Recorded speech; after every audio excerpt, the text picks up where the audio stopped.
So, all right, guys. Well, today for Mortgage Minute, we're here with the amazing Amy Weatheread. So, we're going to talk to you guys today about how she got started in the business and opening up her own brokerage and all of the things that went along with that. So, welcome, Amy. Thank you, Sidney, for having me. I Yeah, appreciate it. of course, of Excited to be course. here. I know. I'm excited to do this too. So, I was, I was thinking the other day that you were pretty new to the business when we first met, right?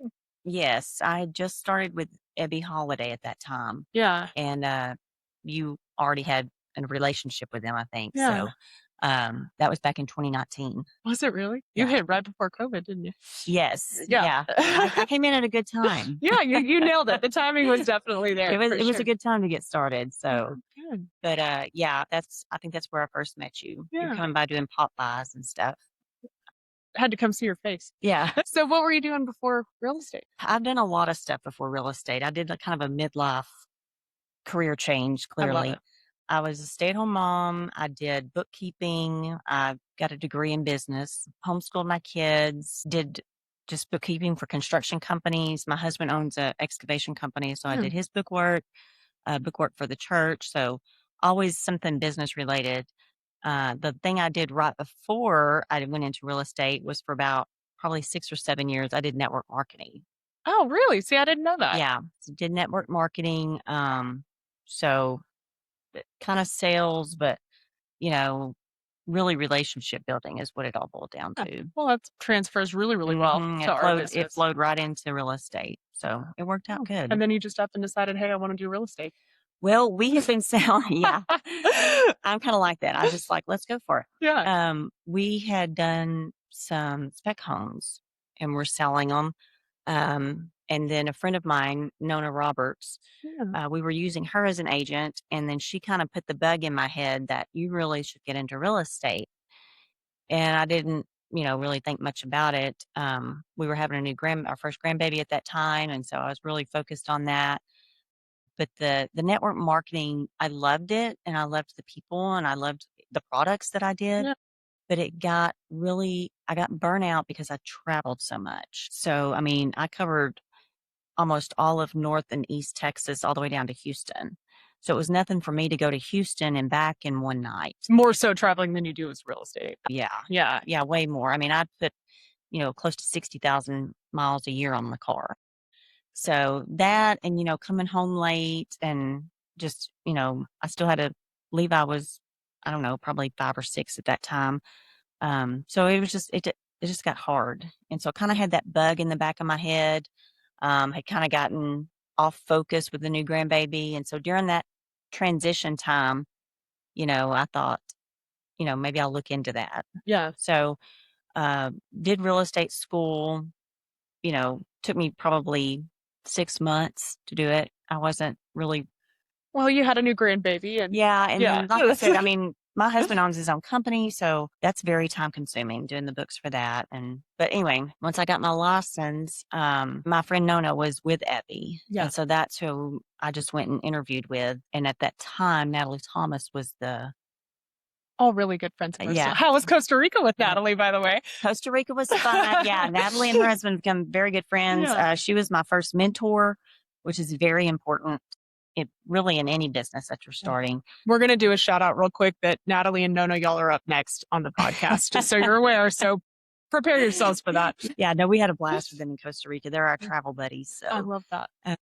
But yeah, then once I got my license, I joined Ebby and I started there. And was there probably till 2023. I guess this is 26 already. I know, isn't that crazy? Yeah. Yeah. So I started my own brokerage. It had never crossed my mind. So when did you get your broker's license? Did you get it the same time when you did real estate school, or did you do it separately? I probably got my broker's license in 22. Probably in 22. Just knowing that you wanted to do this, or just because you felt like it? No, just because that's me and how your brain works. Yes, that's how you're wired. I'm a habitual learner, a habitual student. So even back, I loved school, I loved to learn, I loved to study. And so it just seemed like the next, I was like, what else can I do to give my clients value? I think that's so important though. That's what we all strive to do, right? Is That's the what's main thing, is yeah. being a person of value. And so I thought, what can I did other certifications and designations, but I thought, well, might as well. And I had a bachelor's degree. So I So it don't, didn't take as yeah. much. And I Yeah. don't know how it is now. I think they have tweaked it a little bit. So maybe a little bit harder. But with my bachelor's degree, it cut off like, and I could be wrong on this. I think it was like 900 hours of school. Yeah. So I just found that out the other day. So my Hmm. good friend Mary, she went and got her broker's license a couple years ago. Uh-huh. And I had no idea that having a bachelor's degree changed the amount of schooling that they make you do for that. Drastically, That's why. drastically. And it doesn't even matter what your degree's in. Um, I do think there are some, Some limitations to it. yeah, Oh, okay. See, but I it didn't know covers that. such a broad. It's very broad, but it is very. You have to have one of those degrees. Huh. Um, That's wild. yeah. So, but anyway, um, I did that, and you have to have so. It's a point system. Like you have to have so many sales, and but I was very fortunate, very blessed, and so with Ebby, I was rookie of the year. I remember that. And so I already had several transactions that counted Yeah. towards my brokerage. And so with the point system, I mean, I had to do just, I don't know, maybe 90 more hours of school. But That's still a lot of hours. yeah, and I don't think people realize that a broker has enough hours to have a master's degree. Really? I didn't know that. Yeah, it's a lot. And so, you've either got a bachelor's in something and then you go do more schooling, or you take off and do all of the schooling through That's broker wild. school. So yeah, you have enough college hours to have a master's Mom would degree. know that. Do you know that my mom was the youngest person at that time in the state of Texas to hold a broker's license when she got hers back in the late How old 80s? was she? Ooh, I don't know. What would late 80s be? I mean, don't tell her I'm saying this out. She was born in 62. So she And was just so, like in her 20s yeah, I still. think 23 or 24 when she got Oh, hers. wow. Yeah. Yeah. So, because mom did real estate for years before she got in the mortgage business. I didn't know that. Yeah. So she did real estate forever. Why did she switch from Me. you? Because she had me and my dad was a real estate agent too, and so was my grandma. And so one of them had to be home taking care of me. And so she figured out what can I do and keep a baby at home and not be on the road 24/7. Because I mean, even Yeah. if you're just traveling 15 minutes up the road, you're constantly Oh, moving, yeah. right? Oh, yeah. So when she had me, she goes, we can't all three be gone all the time showing houses. I What can thought I your do? dad and your grandma were in lending. They were. It all transitioned. So Yeah. I should have brought it. I have this really funny clip, and it's a newspaper clip of my dad, my mom, and my grandma when they had their own brokerage back in the late 80s, early 90s. Their lending brokerage? No, real estate brokerage. Oh, my goodness. I didn't know that. Yeah. So for the first, gosh, I would say until I was probably almost 10, Mhm. mom did the lending and dad was in real estate. So he was a real estate agent. And then my grandma went over to the lending side with mom, and they Okay. had this little tiny shop behind the railroad tracks in Rockwall. And I had my Oh. own room, my own office where it was like my playroom. And so my grandma did lending with my mom. And then eventually my dad came over to the lending side. It was like this weird progression. That's really good when you have mortgage lenders that have been agents. Mhm. Boy, that's a huge asset. Yeah, it's massive. And luckily, because she had been on both sides, even though I've never held a real estate license, she was like, this is the battles that they fight every day. Like, Yeah. like it's good because we know like what we do is not easy in any capacity when you're working in real estate, right? But it's really nice to have someone there that is like, hey, here's what they're struggling with, or here's what they're dealing with. So here's what we're gonna do to help with that. It's a Mhm. different perspective that I think mom's had throughout her Well, it's career. almost empathy Seriously, though. towards the Yeah. agents. We all need to have a little empathy We for need each empathy, other. trust me. Yeah, exactly. So that's how that works. That's So, cool. I did not know all that. yeah, see, I didn't Well, that's know. why y'all are so good. Well, we'll go with that. We'll go with that. No, but that's awesome. So you got your broker's license. I got my broker's license at Evie, so I was just a broker associate. Okay.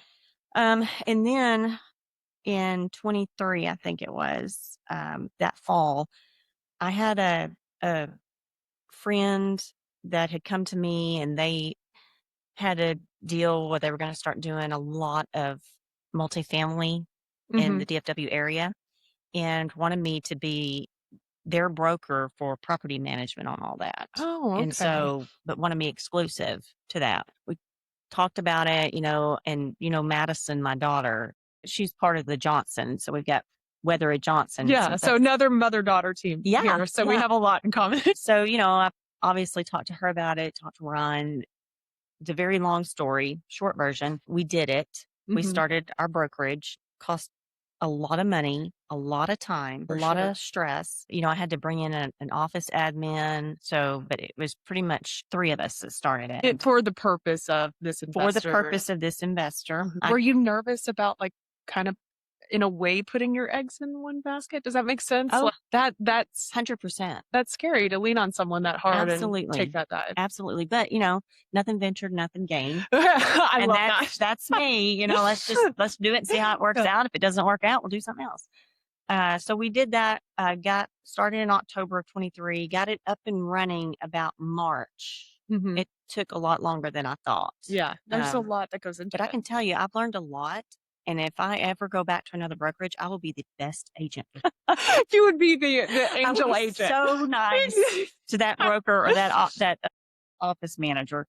But anyway, come about March or April, they were like, "We've changed our mind." Uh, I had a contract with them, but I don't have deep pockets, Oh, so wasn't going to be worth taking to court because they had deep that's pockets. a little scary too. Yeah, yeah. So I took about 24 hours and cried and lamented, and what did I do? And then luckily, my daughter Madison said, She said, "We're here." She said, Yeah, "What's? We've already done all the work to get it right. going, so let's just go. Let's just do it." Typical daughter. Mom, what are you so worried about? Yeah. Let's just figure it out. I don't know why this is so hard. I've had those conversations. Yeah, I Yeah, get yeah. So it. I said, "Okay, well, let's try it. If it doesn't work, we'll go back to Evie or go somewhere else." And so we took off, and we have not slowed down No, you have since. not. So, since then, we've got an office administrator, we've got a listing coordinator, Jennifer, got some really good agents, Sarah Williams, Savannah Atkins. And Savannah's new and killing it. Yes, she Like is. like She is a worker. she's amazing. And another, she also has a huge network. Yeah. I've had a couple of agents come and go, but I wish people understood when you get your real estate license, you really need to have a sphere of influence or a network. I preach this all the time. It's so important that if you don't have a big one, you got to figure out how to get it. You better get one. Uh-huh. And it's doable. It's so doable. You can do that. I mean, people move to new states, new cities, and don't have anybody, and they can do it. Right. But you got to get up off your butt and you've got to, make it happen. It does not just fall in your lap. No. You don't get your license one day and just, you've got clients out the wazoo the next day. And my biggest thing is, I think for new agents, when I was a new agent, if there was phone time, I took it. I don't know how many times, and I had a sphere because I'd done network marketing. Right, right. But still, whatever you got to do to make it work. But yeah, I've got an amazing team. They've got my back, and I've got theirs. You do. And I I've think had to call some brokers and talk to them, very few times. I mean, my agents are very skilled, and so I'm very thankful, but I will go to bat for them. yeah. Well, and it's that team thing, right? You want to Mhm. make sure that the person that you're It's that culture, and that's one thing I've really enjoyed about having our own brokerage is that we've been able to form that unity, that family, Yeah. that culture. We're not just coworkers, we're friends. I know their kids' names, they know my kids' Yeah. names, my grandkids, I know theirs. But I think that starts with you though, Ames. Like you're the mama bear of that whole group, right? And you have designed your group to have that type of culture and it's an expectation that you carry. Yeah, I do And expect that. I think that's important, Yeah. Well, that's awesome. So now you have your group. So talk to me about what your goal is as far as your number of agents and like how you want to grow or not grow. What's your thought process behind that? It's interesting enough because, like I said, Natalie was a mentor. Debbie French has mentored me a lot, just being a friend. And then Tracy now, is my go-to. And we just had this conversation yesterday. So Really? it's funny you asked I didn't that. know that, by the way. No, Let's be she clear. did not know that. Yeah, we had a long phone conversation about this yesterday, and it's really not my goal to build the biggest brokerage Right. or to make, the most money here at Cedar Creek Lake, which would be nice. I'm Right. not Yeah. I against mean, it. no one's gonna be like pushing money away. Let's be No, no, clear. no, no. I've never like recruited somebody. Like I would rather attract agents. More so grow organically than go Yes, recruit. there you go. Organically. Because I feel like if I attract people, they're going to be like-minded. 1000% agree with that. Yeah. And it's like we talked about with Geneva last week is when your whole group, when we work together and y'all send clients my way, because like minds, like people attract like people, it's always just a good, fun, smooth process, you know? And I have preached that for years that you want to work with like-minded people. Like I get to work with you, right? And We're very much type A, we both are of us. very Yeah. much type A. Yeah. We've been doing this long enough together that we know that. And then, because of that, we also attract clientele that typically are like that. Typically, yeah. I mean, there's always a law, to be clear. Yeah. We've had Typically in the marks. but I think, the culture that you guys have here is so welcoming. Well, That good. it I'm is. glad you feel like It's that. welcoming. Anytime that, because one thing that there's a title company here in Amy's office. And so we have closings here. Literally, Amy's office is right there. And the title company's right here. So we have closings in here, and it never fails that anytime a client walks in here, whether it's y'all's client or not, and I walk in here, it's just such a warm, welcoming environment. Oh, good. I'm glad to know that. So, and I don't know that you cognizantly pay attention to that. No, I didn't tell the girls we need to make this a warm welcome. Yeah. But, But it's that culture growth that you talk about. yeah. And a lot of them, that's just their nature. So that's important to me, is having that culture more important than growing. Right. Because sometimes if you grow too big, too fast, it collapses. Absolutely. I would rather have a very I've sure. seen it. I've Oh, seen yeah. that happen. Yeah. Yeah. I'd rather have a very sure foundation and just, and also if we're growing too fast, we can't really mentor the people like we should. Right. It takes, time to mentor and train. And so, anybody's welcome to join, as long as we interview and get along, Right. have the same personality types Yeah. and all that. And, some people wouldn't want to be on my team because I'm very. You have high I expectations have for your high. team. I do. I've I do. sat in y'all's team meetings. Like I know it's not, and it's because you care. Yes. It's you have high Totally. expectations because you want them all to be the best that they can. I do. I want them to be the best, and I want to keep them out of court. That's important to me. Yeah. But I want them to serve their clients.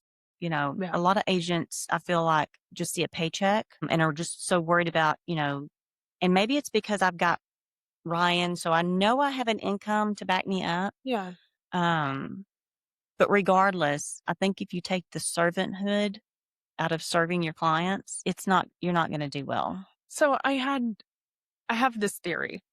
Okay. So you can talk me through this. But I have this theory that people come to us because they expect us to take a leadership role to help them as best we can and to serve them as best we can. Mm-hmm. Right.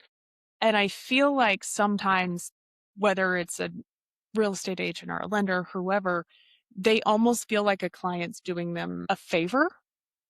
Right. And I don't know that that's always the best way to look at it. Like, I don't think my lawn guy's doing me a favor, right? Like, I'm paying him for his expertise in taking care of my lawn, right? That is a service that he's providing me, Right. that I'm happily paying for him to do, right? Because Lord knows I'm not doing it. So, I think that sometimes, like, I talk to agents sometimes, and it's a little bit of a mindset shift. Like, I absolutely want to give my clients 100% best experience they could ever provide and serve them and handle them and take care of them. But they're not doing me a favor by using me. They're using me because they want to have that type of service. They want to feel secure in their process. And I think that's a mindset shift that, like, I hear some agents that are like, well, I don't want to make them mad. And I'm like, we're not making people mad by if you've got their taking best, care of them. yeah, Exactly. best interest at heart, you need to be honest with them. And sometimes that's very difficult, It's hard. Yeah. and I find that a lot when because the market, of course, COVID, we all know what that did. Oof. And then, 23 and 24, you know, There was last year was weird. Like the first quarter, I was like, man, it's going to be a bang up here. And then come April, I was like, where'd everybody go? okay. That happened, right? Like the first So quarter it we happened were in lending too. yes, the first quarter we were so busy. And then during our typical busy season, spring and beginning of summer, it was like crickets. Yeah. And then I had like one of the biggest Decembers I've ever had. Like everything just It picked picks right back up in the fall. Yeah. And it was a backwards Yeah, it year. was. I agree. Yeah. It was very weird. But, when you go to list a house and you run comps, I Mhm. try to just go back 6 months for my listings, Yeah. but sometimes that's hard. And, you know, especially houses on the lake, Cedar Creek Lake, Mm. they're, you got, might be on a channel. This one might have open water.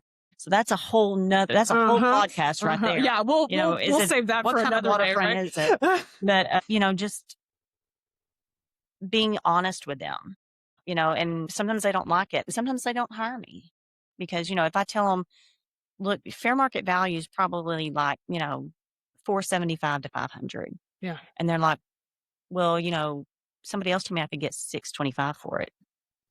I'm like, you can list it for $1 million and then let it sit on the market. I said, Yeah.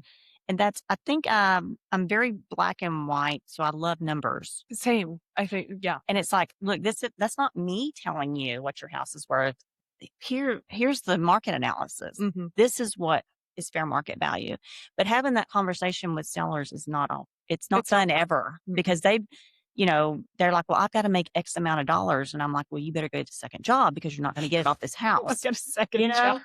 job. So Yeah. I think being honest. It's huge. Well, and let's take that a step further and talk about the fact that a lot of people don't understand how much money you guys pour into a listing before it even goes live. Oh yeah. Oh, yeah. So if sellers have an unrealistic expectation of their sales price and it's not going to sell for that, it's hard for y'all to go and spend thousands of dollars on marketing and pictures do and it. setup.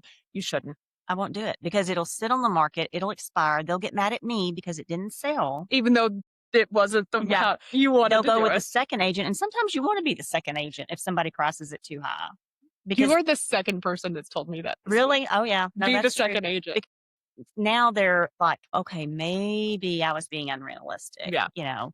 But Because we when they put hear so it much from money into it, and I try to always give more than I get, just as a principle.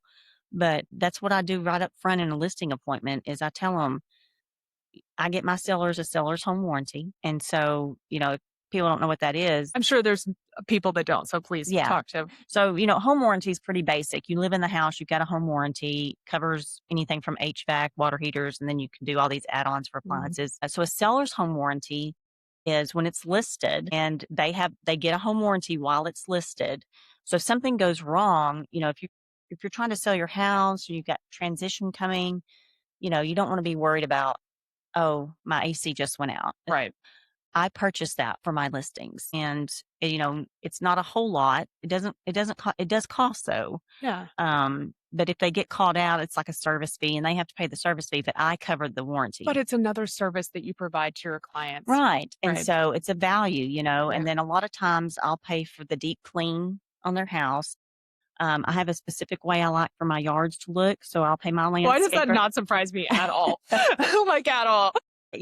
I'll get my landscaper over there, I help them stage it. And then just, then the normal stuff, we send out mail outs and, we'll do open houses if the sellers want that. But yeah, we're out a lot of money up front. And then if it doesn't sell, it's just poof. It's just poof. Yeah. Yeah. So I always try to present that, as well you should. Yeah.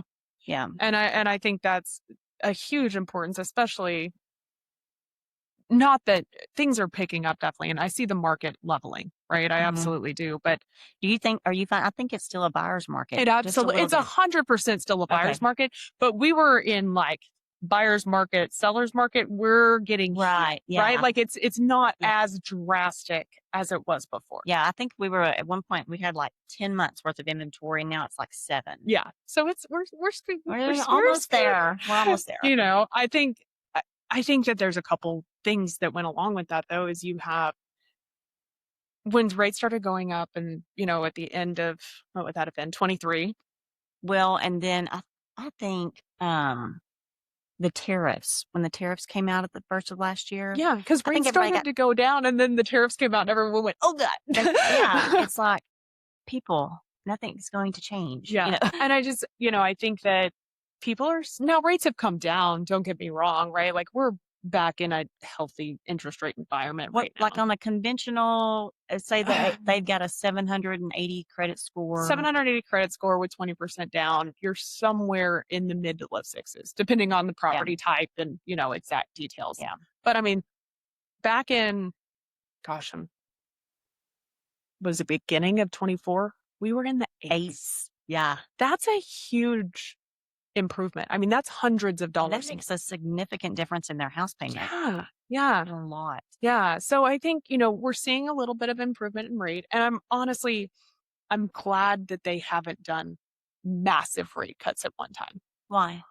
So think about what happened in 2020 and 2021, right? All of a sudden the rates dropped through the, and we already had low rates. Like our rates were in the mid to high fours from 2014, 15, all the way up until when COVID hit 2020. They had been that way for way longer than we've seen a stagnant rate market.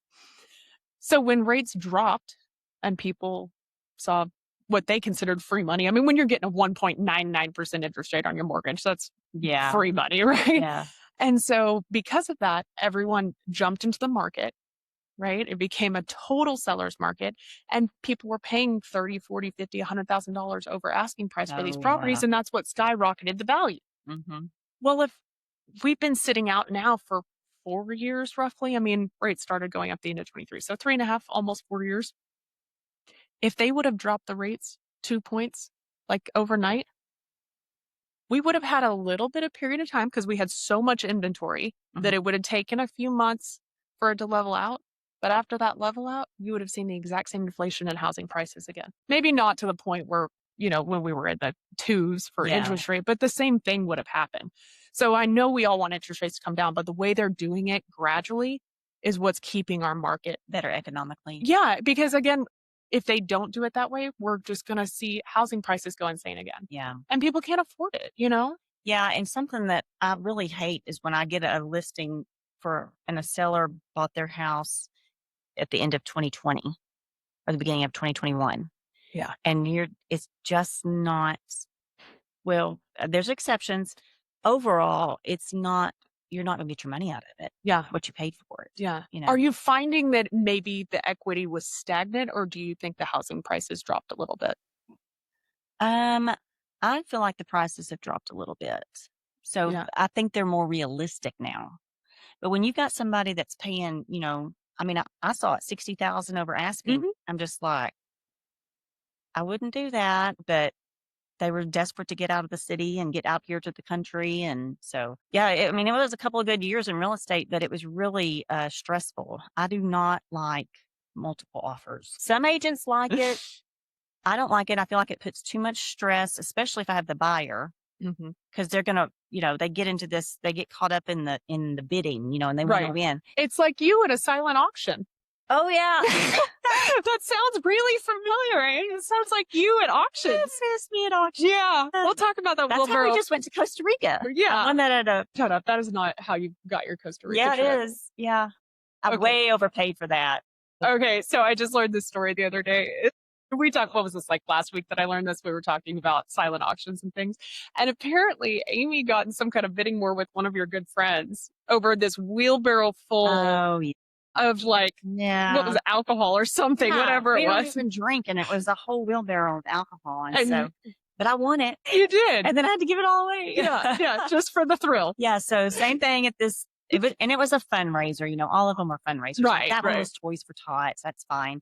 I love philanthropy. I like giving back to the community. Yeah. And this one was, you know, another fundraiser, but anyway, I won it. You won your And Costa everybody's like, Rica. "Oh, you won a trip to Costa Rica." Well, I paid for it. Yeah, that's it. It was not free. No, it was not free, but yeah, that was That's too funny. funny. Okay, I'm sorry. I didn't interrupt. So go That's back to okay. your multiple offer and had the bidding Yeah, war. it's too stressful on everybody, in my opinion. Right. I mean, it's great, for the sellers, but then the sellers are like, what if I go with this offer and then it falls through? It's overwhelming. Yeah, it can Yeah. be overwhelming. I mean, I can remember one specific client. When I during that time, I would always make a spreadsheet and show, line them all up. We're so the same person. But there was like 7 offers on it. It was 10 acres, and it's a really nice house. And I think there was 7 offers on it, and it was overwhelming to my sellers to make that decision of, okay, well, this one's asking for this, but this one's asking for this. Well, this one's willing to pay over asking. Well, what if it doesn't appraise for that? Hmm. So, but everything that was over asking, I was getting appraisal waivers on. Oh, you had to at that point in Yeah. time. Yeah. You had Because to. the appraisals hadn't caught up with the demand yet. No. And I think that's where we're at in the last year, even coming into this year, is that as far as the appraisal district, like it takes them like a year or 2 to catch up with what Mhm. has sold. So then we were getting into now everybody's taxes are so high. And it has Mhm. astounded me at the people that do not know they can protest their taxes.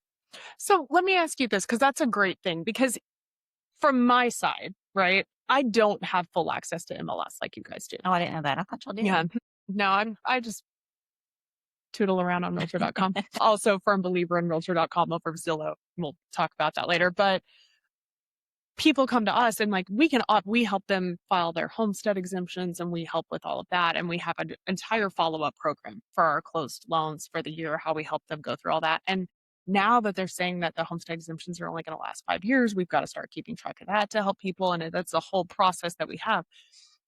It's unless they closed last year and we have a closing disclosure of what they paid for the home that is less than what the CAD has it valued at, that's an easy protest because you Right. just walk in and go, this is what I paid for the house 6 months ago. You can't tell me it's worth more. A home is only worth what someone's willing to pay for That's it. exactly right. Right. And so we can help with that. But when it gets 2, 3, 4 years down the road, we don't really have a whole lot of ammo because we can't pull a CMA. Okay. So, I think that's a great service that you guys provide is being able to help people with their protests because it's something that not a lot of people even know they have access to. Yeah. It's just, just through the years, because one of the first things I do when I get a listing is I pull the CAD and I pull the property tax statement. Yeah. And I kind of look at that and, And sometimes we get bum-fuzzled by ones that don't make any sense. yeah. Oh, yeah. But, and I tell my sellers, they'll be like, well, I've got a homestead and I've got over 65, so I've never Mhm, protested them. What they don't understand is that when, and correct me if I'm wrong, mhm, when a lender goes to figure out their escrow, mhm. do y'all figure it up without those exemptions? It depends on the scenario. Okay. Okay, so in theory, okay, we can use bare minimum of escrow accounts for whatever exemptions the client qualifies for. Okay. So say we have a $250,000 home and the cat actually has it valued at 250,000. Not that that's ever happened ever before ever, but for the sake of round numbers, we'll say that. Okay. And currently it has a homestead exemption and an over 65 exemption on it. We can still give them credit for the homestead exemption piece at the value that it's currently homesteaded at. Now, the problem with that is that when a property changes hands, that 10% rule doesn't apply anymore, even if they immediately file their homestead exemption. Mm, So, say this house is, they've had a homestead exemption on it, and the homestead exemption has it capped at 150, even though the CAT actually has it valued at 250. okay. That 10%, when that property changes hands, they don't have to abide by it that first year. Now, all of a sudden, those taxes are going to jump up typically to what they paid for it. So Okay. what I like to do as a service, because that's the worst phone call as a lender we get. Holy cow, my payment just Yeah. increased by $500 a month and we can't afford it. And Yeah. it's full panic mode. So what I typically will do is I will take what they're paying for the property, okay, and I will escrow that based on the full value that they're paying for the property with the exemptions that they'll have available to them. So instead of, you know, currently the homestead has it capped at 150 plus, has the homestead exemption at that 150. Mhm. We'll take it to the sales price and give them credit for the homestead exemption because that's going to be more accurate of what they're going to pay Yeah, on. that's a good idea. So if I don't get those panic phone calls. Yeah, yeah, that's the worst. And Now we don't have to qualify them on that, right? Like we can qualify for more house, Mhm. but at the end of the day, when we're talking about monthly payment, we need to be realistic about what that payment's going to be 2, 3 years down the road, not just today. Yeah, And I think for that's sure. especially on new builds, people get so sucked into that as they're Mhm. escrowing for their unimproved And one of the taxes. worst things that I have had happen was somebody they bought a new build on a lot, and the CAD, and this has not been ever with you. I They like the side note there. Yeah, no, never. But, the lender will not they'll just do it off of I've seen them do it just off of the lot price. And so then, like, the next year, when the appraisal district catches that house on there, I mean, it can almost destroy that person because they can't afford it Yeah. now. So, I've seen a um payment increase by $1,300 from a builder that just escrowed for empty lot taxes instead of planning ahead. yeah, I mean, that's detrimental to those Yeah. people. Yeah. Especially houses are already questionably affordable, if not Mhm. unaffordable for a lot of first time home buyers right now. So, if I'm not using y'all, I always check, Yeah. for my buyers when they send the CD, I always check that they've escrowed. Yeah. It's again, It because happens a lot more than you think. It's really a shame. well, and But then here's the other kicker with that is say they buy the home in the middle of the year, Mhm, right? And it's past the protest time. So say they buy it in July. Most of the time the tax bill will still reflect the seller's information on it, mhm. right? So now the tax bill that the mortgage company gets to pay out of the escrow account is a fraction of what we collected for an escrow. So what happens is then in March, they go, oh, your payment dropped by $400 a month. Your taxes weren't nearly as much as what they should have been. And they send them a check back. Oh, no. And then people think, "Oh, my taxes weren't as much. This is great." And then the next year when the They full catch tax it. bill that's when the problem Ah, happens, yeah. right? And so I'm always do a consultation with my clients, especially ones that are purchasing a new build or Mhm. maybe something that had some extreme tax exemptions on it, or even I've had people that were 100% disabled that sell the home to someone who's not, that Oh, kind of thing. So I'm always like, if you get a check from the mortgage company, you don't do anything with it until you let me review your escrow account because you 99% of the time need to cash that check and put it right back in your in an escrow account. escrow. Yeah. Don't Mhm. go on a shopping spree with that. Yeah, I don't think a lot of people realize, like, I don't just stick a sign in the yard and sell a house, and you don't just look at their application and approve it. Right. There's so much more to what Yeah. both of us do, Yeah. keeping up with taxes or, you know, I learned so much just with inspection reports and, I know a little bit about lending, but I Enough to be dangerous. enough to be dangerous. So that's why I'm like, and I'll tell people that, that's a Sydney question. Yeah. You need to call your lender. I'm not giving you advice on that. Yeah.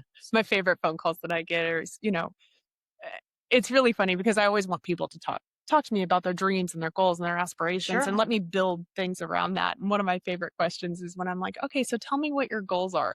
And they immediately go to, well, I really want a 4-bedroom, 3-bathroom home. And I'm like, that is so great. And I love that for you. But let's talk about financial goals for here because Yeah. that's Amy's part of this game. Yeah. Let's narrow that down Yeah. a little bit.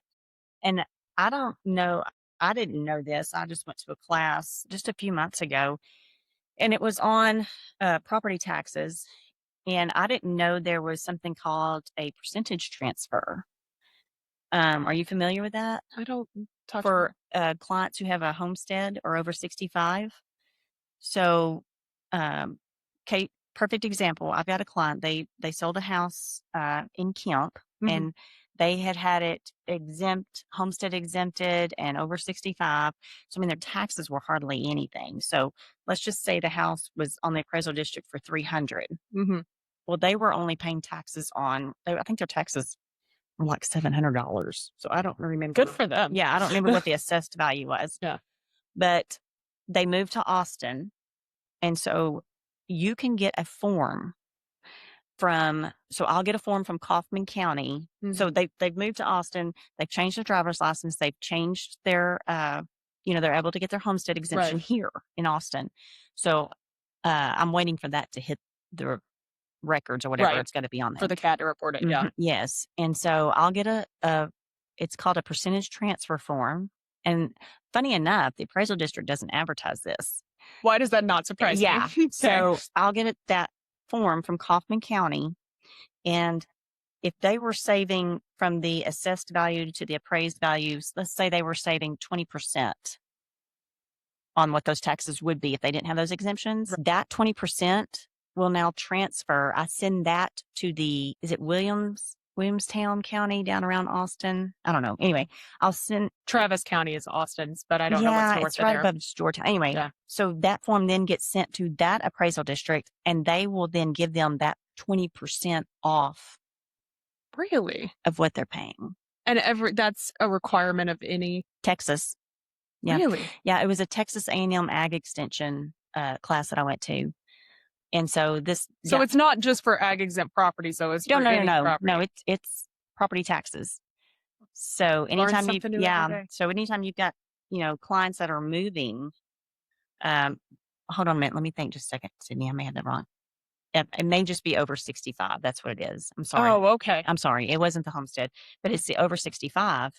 Um, so That makes total sense though, because yeah, they get to transfer that percentage that they were well, saving. because a huge part of that to me is say you have clients that are over 65, they hit retirement age and they either want to go be closer to the grandkids Hmm. or they need to just be closer to family to help take care That's of them. what this situation was. They Yeah. needed to be by their kids. They're getting older. And they can't move because they're going to lose their freeze on their taxes. Yeah.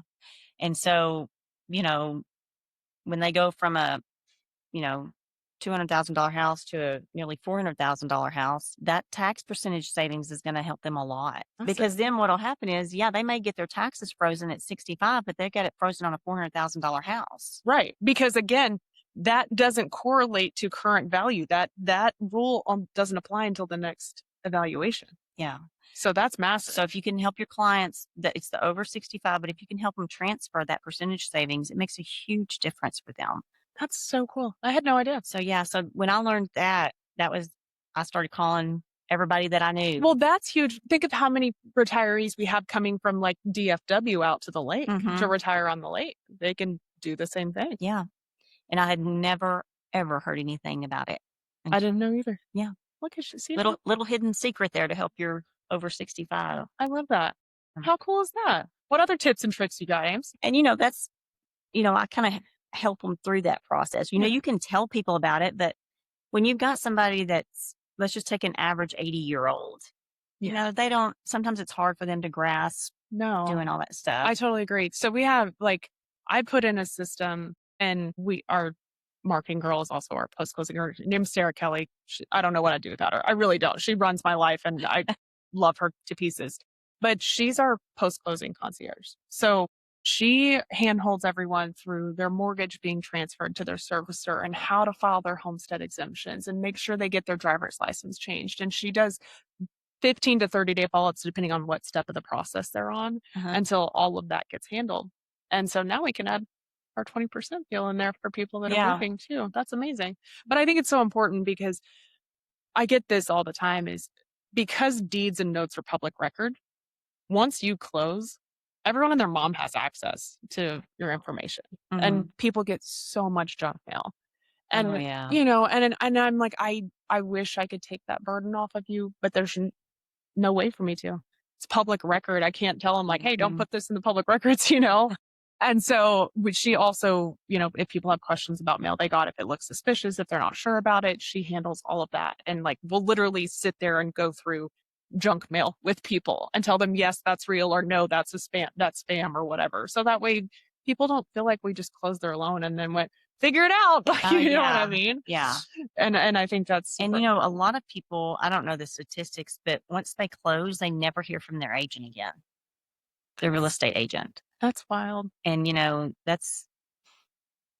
that's been the core of my business is referrals and word of mouth. Mm-hmm. And it's because I try really hard to keep up with them. I try to touch them and once a month somehow. Mm-hmm. I'm either taking banana bread at Thanksgiving, or I'm sending out. I need on that list, by the way. It's really good. So you can add me to that list. I send calendars in January. I might send a mass email in February, Yeah. and you do that too. Yeah. And Yeah. actually, I really enjoy those emails. So Good.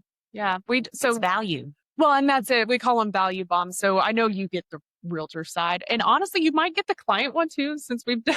Yeah, I don't know if you get both. I just but refinanced our house with Sidney. But so. yeah, I was when you were saying that, I'm like Nona, Natalie, Jennifer, Madison. I've done all mortgages for all of you at this point, so I'm like, I love this. It's like a little family affair. But we do one for clients. We send out a value bomb that's a little bit more so general. Right. And then we have one for you guys that's kind of more of a deep dive into the market and a scenario based one. So funny enough, one of the things that I get a lot of feedback on that people love are recipes. really, Like I'll send out maybe, like say a 4th of July get together recipe on a postcard to my sphere. And they love that. okay, I'm going to get you. So my processor, Stacy, she's going to hate that I brought up her name on this because she's like so back end. She has this potato soup recipe, and it's like the sisterhood of the potato soup recipe. Like everyone has a copy of it everywhere, but we all lose it all the time. And so we will hunt down that potato soup recipe and get it to you to send out to everyone because we'll do that. Oh, it's heaven. It's heaven in a cup. Yeah, I love anything like that. They, and that's, just being in touch with people and cultivating those relationships. Yeah. I don't pay for leads. Same. Yeah. And I think that's, I know that works for some people. It does. It works for some people, and there's nothing wrong and with it works for brokers that want to, help other agents and give them, stuff. But I don't I shouldn't say all, but that I can remember has been my clients have been through relationships, one form or another. And then it's so important, like I said, to keep in touch with them. You cultivate those relationships long after you had a transaction for years. with them. Yeah. I mean, they get a birthday card, they get something in the birthday card, they'll get a lottery ticket or a Starbucks But card. I think here's part of that to me. And this is something that I know I've talked to Madison about. The way you're able to do that is because you have this just really organized CRM to keep up with all of that too. Like you make sure that thing is locked tight so that you can keep up with all that information and make sure that you're taking care of your people on special days like that, which is the same thing I have. If you don't have that system, it's almost impossible. Oh, there's no way. Then I have Emily, my OA. Yeah. And so that's kind of part of her job description too, is like, hey, here's all the birthdays in February, let me know what you want to send them, or and I try to write handwritten cards. Sometimes I just have to do. I have pre-printed cards too. Yeah, but I still know. But they still know you were thinking about them. I was thinking about them, and they know that I made the choice to send them something. Right. One way or another. Yeah. I do think handwritten cards are more. They're always better. Great. So sometimes I just it'll be like the 10th of the month, and I'll be like, I can't do it, Emily. I've already missed 3 birthdays. Get it done. Yeah, no, and that's what we do for our birthdays. And I'm sure most people have probably gotten their sign by now, but we send a little birthday card and it says, I hope your birthday was a lot of fun with a $1 lottery ticket in it. That's like the birthday gift. Oh, they love the lottery tickets. Oh man, I love lottery tickets. Are you kidding me? Yeah. I started sending $2 and $5 lottery tickets though. And big baller. I've been having more winners. So okay. Everybody be like, I didn't win, but thanks. I can't find the $1 ones anymore. Like I think the last time we got a stack, it had to be the $2. They're almost impossible to find now. Not that I'm trying to cheap out. Don't worry. Well, and I used to send $5 Starbucks cards, and then Emily was like, that's not buying them a drink. Drinks are like $8. And I was like, okay, we'll send 10. I know. The amount of money that I spend at Starbucks and Dutch Brothers every week would make a lot of people cry. The amount of money you guys spend on Popeyes, and just like every time we come to the office, it's like, we've got something else from Sidney. Well, and it's appreciated. I think it's a twofold thing for me, right? It's like, number one, I always want to see you guys, right? And like, we're friends. So like, I can always call you and be like, hey, we're going to lunch. And you're like, okay. But I think, for a lot of people, when I don't have that close of a relationship with them, like, I don't want to just show up in their office and be like, hi, how are you? You know what I mean? Like creepy. So it's like, hey, here's a little holiday, whatever it is, like, what are you feeling right now? What are you struggling with? What can I help with? And those are kind of the 3 main things that we want to try and help people with. Like, because at the end of the day, like, we all win together, Oh, yeah, you for know? sure. And I think sometimes maybe that concept gets a little bit lost, but like, It gets lost on a lot of agents do you think so? because they get personally involved. Hmm. And then they, I if I go back with a counter or the situation, they take it personally and then they, can get ugly. And I'm like, what do you, we're not going to be ugly here. Like, nobody wins if the seller doesn't sell the house and the buyer doesn't buy the house. Nobody. My client doesn't win. Your client doesn't win. The lender doesn't win. The title company, Yeah. And you don't need to posture like a big bad dog to get a deal done. no. I know. I Mm-mm. know. I always say that we're all little fish in a big pond. There's plenty to go around and Hmm. us all be cordial and social and enjoy each Yeah. other. And this is And that's what I tell my agents too. Don't be ugly to another agent regardless, ever. Yeah. because you're going to have another deal with them. And it may be different in the DFW, there's so many, but down here it's a small town. It's a small community. But I don't like I'm friends with all the agents. I don't have a beef with any of Right. them, But you have no reason to either. Do you Mm-mm. know what I mean? Like at the end Yeah, of the day, yeah. it's no different that there's several, lenders down here that I'm good friends with that I actually will refer business to of stuff that I know they have a better product than I do or Well, you've whatever it may referred be. me to different land lenders, Yeah. Yeah. I mean, I have great people that I work with. And at the end of the day, there's no lender that can do every single deal. Mm-mm. And there's And no agent that can do every single right. And so we have to be able to still, again, serve these clients and at least Mhm. get them set up for success, even if it's not with you. And again, like raw land is not going to be anything that I ever specialize in, Yeah. right? It's not. And I'm okay with that.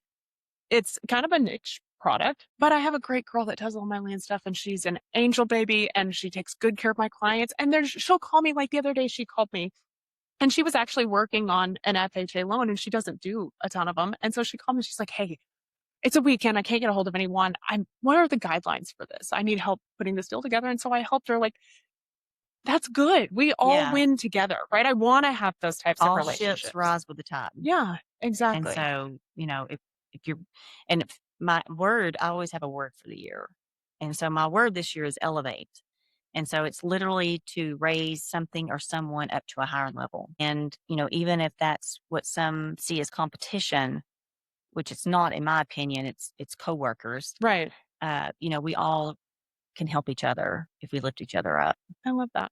Oh, That very much embodies your personality, Amy. does it? It Okay. does. I love that. I love that. Well, I know I've taken up quite a bit of your time I've today. enjoyed So it. I know this was I fun. We'll enjoyed do it. this again. Oh, And then if y'all want to talk about anything else or have any questions for Amy, y'all let us know because yeah. I'm sure she'd love to answer that. Oh yeah. I love teaching too. The ever student teacher. Well, thank you again, honey. We'll do Thanks, this again Sydney. soon, okay? Thank you. Thank you guys for joining us.